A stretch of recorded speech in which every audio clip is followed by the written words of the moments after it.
जगदंब महाराजांचा सर्वांना नमस्कार. आध्यात्मिक ज्ञान संपादन करून घेण्यासाठी कठोर परिश्रम करावे लागतात. साधना क्षेत्रातील कोणत्याही व्यक्तीने आपलं आध्यात्मिक ज्ञान फुकट देऊ नये. भारत देशामध्ये प्रत्येक व्यक्ती आपल्या ज्ञानाची योग्य किंमत घेतो.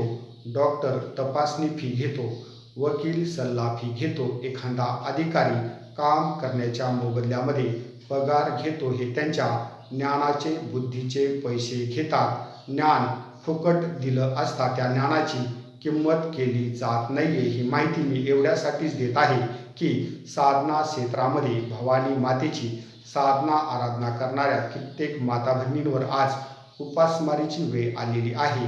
त्यांची आर्थिक परिस्थिती नाजूक झालेली आहे. याच कारण काही स्वार्थी लोक तुम्हाला देव प्रसन्न आहे, देव पैसे मागत नाहीये अशी चुकीची माहिती पसरवत आहेत.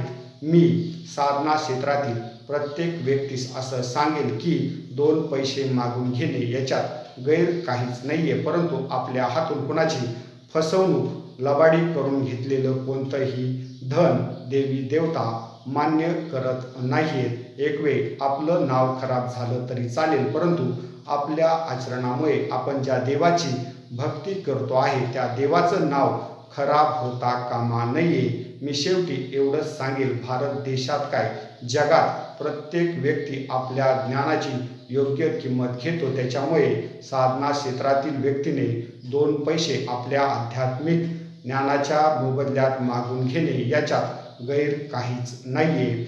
जय भवानी, जय श्रीराम. जगदंब हर हर महादेव, हर हर महादेव.